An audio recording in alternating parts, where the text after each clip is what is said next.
Welcome back to your daily dose of camera content, and today I want to talk about the Lumix S5 Mark II if it were designed by Red. But before we get started, like this video, hit the subscribe button, and consider joining the channel. Channel members get exclusive access to Filmmaker Alchemy, behind-the-scenes lessons and insights on the business of video production. Learn how to turn your content into gold.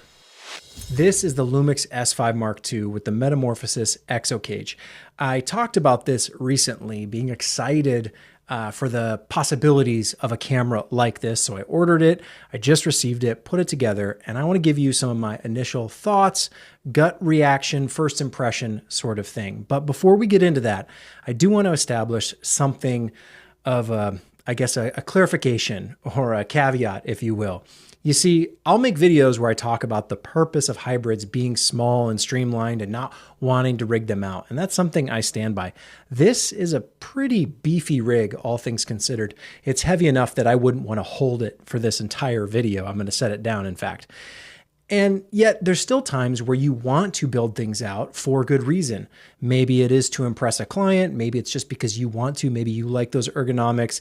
Maybe it helps with the crew you're working with. Maybe you need certain inputs or outputs or handling style that affects the production you're on. So there's these two sides of the coin. Yes, hybrids, I think, are best when they are stripped down, streamlined, because that is how you get the most out of them. However, there is a time and a place to build them up. This came up recently with a video I did talking about Armando building a kind of huge Cine style rig with like an easy rig and all the bells and whistles. And also in kind of saying, that's really not getting the most out of something like the Lumix S1 Mark II. And then on the flip side of that, talking about this Metamorphosis Exocage, ordering it and being excited to try it out. Now, I will be honest, 100% upfront. My preferred style is not this at all. I think this is overkill. I think this is extreme. I think this is probably a waste of your money because you don't need any of this. The S5 Mark II works without any of this just fine, and you can get a lot out of it. This isn't some kind of commercial or anything like that for Metamorphosis and their Exocage. I just saw it and thought it looked cool, and that's why I got it, because I wanted to test it out to see if it kind of functions as well as it looks, because let's be real, like the behind the scenes aesthetic looks cooler on something like this. Maybe you disagree, but that's all personal preference. I think this looks cooler than a bare bones S5 Mark II. However, I would 100 times out of 100 pick the S5 Mark II bare bones, just stock body, maybe an LCD monitor or something like that. Something simple, something streamlined, because I think that's how you get the most out of a hybrid. However, don't hear me when I say that I prefer that or think that's how you get the most out of it. Don't think that I'm saying you should never build a rig, because there are times and places where you want one. I already talked about that, right? Maybe it's a client need, maybe it's a crew need, maybe it's a personal preference. So you always can do it. And finding that balance between those two is how you make the best decision for yourself. So I will talk about the Exocage. Don't take it as me saying you have to build your camera this way or this is the best thing ever. No, it's just an option that you have at your disposal if you need something like this. Why would you want something like this? Why would I want something like this? Let's start there, because I don't know, maybe you have some, particular set of needs, and I really can't predict that, but I can tell you why I would want something like this. And it's really to do simply that, to put on the show. This looks like a video camera. It looks like a Red. In fact, that's what I would equate it to. If someone saw me shooting with this, they are not going to think that I'm taking pictures. And in fact, that's kind of the reason I don't like to shoot this way, is because I can't take a picture all that easily. I can still do it. It's not a problem. The camera is perfectly capable of it, but the ergonomics of this form factor is built much more for cine style, filmmaking, video production, that sort of thing. But if you want to just look cool, there is a time and a place to build something like this. Now, some people, when I did the first kind of talking about the Exocage, a few people were turned off that it's plastic. And this is something that comes up often in our industry. Metal versus plastic. Metal, stronger, more durable, feels more premium. But metal tends to be heavier, where plastic is lighter. And I will say, I'm glad the Exocage is a composite. I don't know exactly what it is. It's some 3D printed material. You might be able to find exactly what it is over on their website. So it is plastic, but it feels much sturdier than that. I don't know long-term, the longevity of this thing, how durable it is after all is said and done, just because I haven't used it long enough. I just unboxed it. But from first impressions, which is what this is, it is pretty sturdy. And again, this isn't paid product placement. I bought this. They didn't send it to me for free or anything like that. I just thought it looked cool, so I wanted to get my hands on it and feel, because sometimes you look at something and it looks cool, something like the Canon C80, and then you get your hands on it and you go use it and you go, oh, okay, well, that's a whole other video. It's in the works. But anyway, this looked cool, wanted to get my hands on it. And yes, it is plastic, composite of some sort with some metal components as well, some threaded, quarter 20s and such. And this is really built out kind of the biggest way, that like you can get the advanced version they have. There's different price points, different accessories, but I wanted to get the most advanced one to see, okay, what really can you do with this? And it's got the NPF battery on the back. I've got a dummy battery going into the LCD, also charging the camera. One thing I like about this in particular is they kind of built it for cable management. So there's a lot of places to slot cables throughout. Obviously, body like this, the Exocage, the whole center is hollow. On a traditional red style body, or even, I don't know, a Black Magic or an Airy, a lot of the body is taken up by internal components. When you're just kitting out an S5 Mark II, something that doesn't overheat. Actually, by the way, this is a total separate tangent. Setting this up, I put my S5 Mark II in it, not the X, just the standard variant. And I realized I never turned the thermal management up to high. It's been on standard the entire time I've been using it. And if you know, I sing the praises of the S5 Mark II. Doesn't overheat ever. And I didn't even have it maxed out to its full capabilities. I've just been operating it on the standard thermal management setting, which is crazy if you think about it. Me being in Phoenix, where it gets quite hot, filming outdoors, one of the biggest needs I have, and a lot of you have, is reliability. And the S5 Mark II, can't say it enough. Incredible, incredible camera. Love it. And after all this time, I've been using it on the standard thermal mode, which is kind of silly, but totally separate tangent. I'll get back to cable management, which this does have it well thought out. Is it perfect? Is it exactly what you need? I don't know. I don't know what you need, but it is a consideration. There's some cool design on here, the little decals and such. One thing I will say that is a downside, minor critique, is some of the printouts aren't as high enough resolution. They're not super sharp. They kind of like a little blurriness to the printout for some of the text or some of the icons. Not a huge deal. I don't think anyone's going to notice, but it's something I did notice as I'm reading things like Samsung SSD T7 back here, where you can slot the SSD in, and it just has that little bit of like haziness, like a not high enough DPI on the printer or something like that. They are relatively new. This is the first version they're making for the S5 Mark II. I do think the guys over at Metamorphosis, which I believe they're based in Italy, at least that's where this shipment came from. I saw the shipment tracking coming from Italy, and I thought, holy cow, how long is it going to take to get here? And it actually did arrive pretty fast, so that was nice. When you buy something, you're always worried, like, when am I going to get it? So it did show up, which is great. Came from Italy, and they are working on the Sony FX3, FX30 version, and I think they're even working on kind of an upgraded version 2 compared to this stuff to manage XLR and HDMI to SDI, some of those extra bells and whistles. This version doesn't have any of that, and I'm okay with that. I don't really need those things as much as people say they need XLR or they need SDI. I've been getting by just fine with HDMI and 3.5 millimeter for the longest time. I do have the XLR2 module for the Lumix cameras. The GH7 is supported. I think the S5 Mark II is supported, just not for the 32-bit float, but you can use it. And that's a great way just to run XLR in. But honestly, I don't even use that all that often, because 3.5 millimeter is typically all I'm running for most audio these days. Playing around with some other fun little things like remote triggering and such, which this does have this big red button here on the side. I'm not even pointing at the right spot. This red button right here does trigger start stop. And one thing I'm going to have to get used to if I do want to use this rig more often is, obviously on the right-hand side, I have this grip that came for free, I guess, or included. I don't really know how they chalk that up to their sales. it came included for free, whatever, this grip. But now, obviously, I don't have any of the great things I love about hybrids, which is like my ergonomics of pushing white balance and ISO and all those things with my fingers, because like I just can't reach them. It's too far away. Even if I wanted to hit the shutter, I couldn't do it comfortably from this position. However, there is a nice little cutout on the back here. You probably can't see it all that well. It's just a nice little cutout where you control those things more likely. I think the intent is to control it more with your thumb. So while your grip, you can hit your white balance, your ISO, and your record button, your proper red record button. I don't know which one you like to use. I'm used to the shutter. Again, taking a picture, not as easy or as comfortable with this type of rig, but you can access all that stuff with your thumb. And obviously the back menu and everything's kind of still open. You can slot stuff inside of it if you wanted. Plenty of mounting options on the advanced version, 1/4-20s everywhere, 3/8 everywhere, cold shoes. It's pretty well designed. You can tell that these guys who are making these have a level of comfort in the industry. I think it's one of those stories, brothers, I think one's an engineer, one's a filmmaker. Hey, let's combine and make something cool.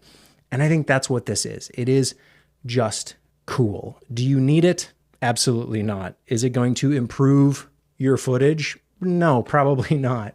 But if you need to put on that show, you need to kind of, I don't know, step up your game, not look like you're shooting pictures. Again, depending on who the client is. There's plenty of clients who want you to shoot on a smartphone, so that's the balance that we always have these days. There's plenty of people out there who will prefer you shoot vertical on a smartphone because that's what their expectation is. There's other people who want the more filmmaker cinema style. They want it to feel like a movie, and then you could have something like this and it looks like a red. One thing to note, this is not an easy to assemble rig. Now, that doesn't mean it's difficult or complicated, so that's probably the wrong way to phrase it, but it does take some time. If you think you're going to just pull your camera out of here, think again. You've got Allen wrenches, hex bolts everywhere, and that is required to access the camera. The whole thing kind of splits in half and then, comes together. So if you need accessibility to your camera, you want to strip it down from this, it's going to take a moment. Now, one thing that is nice, they do include the kind of hidden hex wrench nested right inside. So that does have a place, and you can, open it up if you need to. Get your camera out. That is an option. Let me get this slotted back in here. Of course, it's not going to go while I want to, but it does, thread in pretty easily if you're, there it goes. If you got it, in the right configuration. So you will need to take some time to build it out. Make sure the screen's flipped out to the side, all the best practices when you're building a rig like this, and then just know, if you want to take it apart, it's going to take you a moment. It's not a quick swap. And I opted for, I should say, this side handle. Probably should have said this at the beginning, but we're past that point now.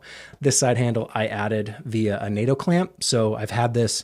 One of the things I love about any kind of filmmaking or photography equipment is when you buy stuff that's multi-purpose. It's not a particular brand or a very specific use case. You can reuse it later on. So this grip I've had now, I can just throw it on this rig if I need, swap it to something else. It's not proprietary other than it being a NATO style, but that's pretty universal these days. So those are the things that I like to invest in, stuff that's going to keep up with it. Same thing for the battery. They're these small rig NPF batteries that I love with USB-C output, slots right on the back. I'm not as big a fan as the V-Mount style batteries. It just makes everything bigger. The smaller I can keep things, the lighter weight, the better it tends to be. But again, there's a V-Mount option if you prefer. But I like the NPF, at least for now. And one cool thing about the adapter they have on the back here is that it goes to a 4-way split D-tap, which is really nice, perfectly designed right here on top. And that's what's powering the monitor right now for me with that dummy battery attachment. Nice way to get the weight from up top to more behind the camera, balance things out. That's one of the things, the comfort of filming a lot of people, weight distribution. Where's the center of gravity? How do you have your rig balanced? And that's one helpful thing, to take that weight from up top, which I've been doing recently and has been totally fine just for the ergonomics and the streamlinability of the other rig that I have, which is much more low profile. It's just a camera with an LCD on top, little cage sort of thing. This is that next step up. And, instead of building all your weight upwards, you kind of build it front to back. You got the lens at the front, battery in the back, kind of balances things out, and that's quite nice. I don't think there's anything else that really stands out to me other than it does feel again, like a good balance between, you know, wanting something metal versus plastic, good build quality, but still lightweight, light enough weight, but you do feel it. It's certainly heavier than, you know, what the camera is by default. And that can be good or bad. I've talked a lot about in the past, extra weight usually stabilizes you to some degree. Most cinema cameras have that look because they're heavier, they're bigger. This is something that applied to the Ursa Mini back in the day versus your typical, you know, DSLR camera. Things have improved since then because we've got IBIS on basically every camera nowadays. But if for whatever reason you don't have IBIS or you don't want to use it and you have a small camera, that is a problem sometimes. You'll see more of the micro jitters. So giving yourself a little bit more weight can be helpful from time to time. But again, there's always the pros and cons, the trade-offs. What are you weighing? What's the right choice for what you're doing? So I think that's just important when we talk about cameras and equipment and all of this stuff. There is no, this is right, that is wrong. It's usually a case by case basis of, is that appropriate for the project? And like I said, 10 times out of 10, I'm going to choose, if I have control, to just shoot bare bones stock with the S5 Mark II or something like that, or very streamlined, my personal preference, right? The tiny little modifications I might make with a cage and an LCD, that kind of stuff. That's my personal preference. I like to shoot that way. It's very fast, it's very efficient, all of those things. But there's also times where you might want to build something bigger like this. And it doesn't have to be this one specifically. There's plenty of ways to build stuff like this. Although I do think this looks really cool. You know, that red aesthetic, you know, you shooting on an Epic or a Scarlett or a Dragon or shoot whatever they're on now, VistaVision, VV Raptor XL, Inferno, whatever crazy name, you know, the red cameras are thrown out these days. That it gives a certain level of confidence sometimes if you're working with somebody new. And not to say that they, you know, I have a lot of thoughts. I'll try to come out at once. There's a lot of people who do care what you're shooting with, but at the end of the day, people watching have no idea, and they really don't care unless they're, you know, kind of camera nerds like we are. A lot of people, if they're watching a movie or a TV show or even a YouTube video, aren't thinking, what camera shot this? That's just not even a thought that crosses their mind. So it doesn't really matter what you're shooting with, but that impression on set when you're working with somebody, when you're trying to have that good first impression, make them feel comfortable and put them at ease, give them peace of mind so they're not worried. Are you going to do a good job? Are you going to mess up? Or is it going to look good? Is it going to sound good? You know, that kind of stuff. A lot of that confidence is going to come, honestly, just from you as a person, how you present yourself. But your equipment also can talk a little bit too. And I'm not saying this is going to solve those problems. In fact, it maybe creates more depending on who you're talking to. If they're in the know and they think you're trying to fool them into thinking it's a red, because again, it's not, right? This is a Lumix still.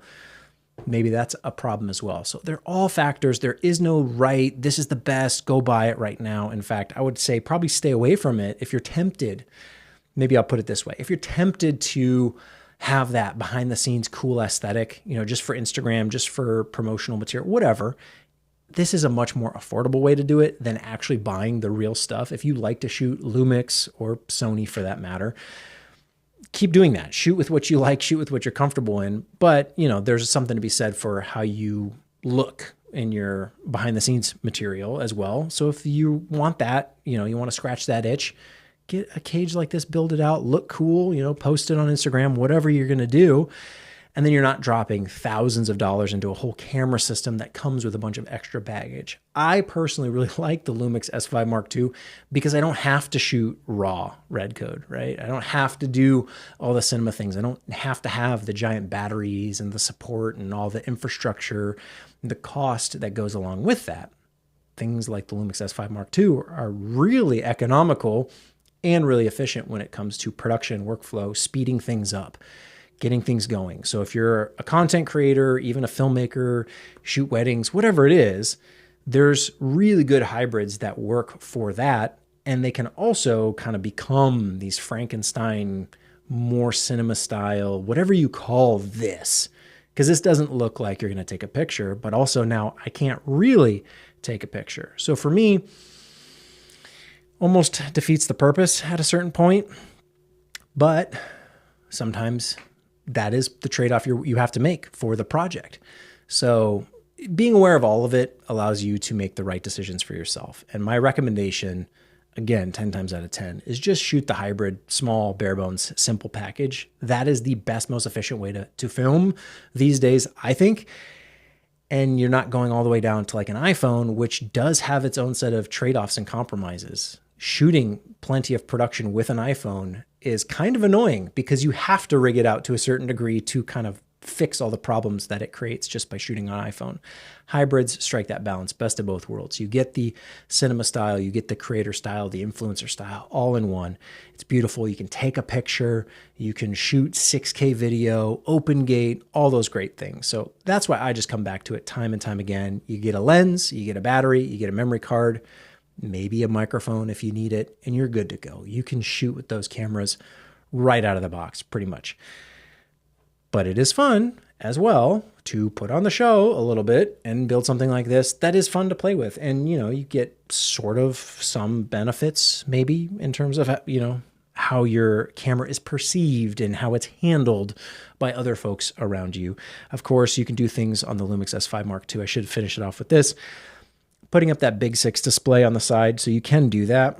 Let me just show you. I can't actually do it right now because the limitation of the S5 Mark II is that there's some goofiness with what is displayed via HDMI versus what's on the LCD screen. So I personally like to have all my info on the top display, but when you do that, you lose the big 6 on the side, which is kind of the reason you would want a camera with this configuration, to have the big 6 right there. So you can do it. It is possible. You just can't have any of your info display over HDMI. You got to do clean HDMI to get the big 6 on the left-hand side. That's a limitation with the S5 Mark II specifically.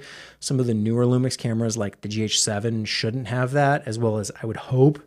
I haven't tested them myself, but the S1 Mark II, the S1 R Mark II, those newer cameras should be able to do display on both HDMI and LCD, but just one little goofy thing to look out for. That's not the fault of the Exocage, and none of those cameras would work with it because it's not the same exact body style. That's where I'll end it. It actually is this it is very precise. When I slotted the S5 Mark II in here, it fit about the best I've ever felt a camera fit into a kind of what do they call that?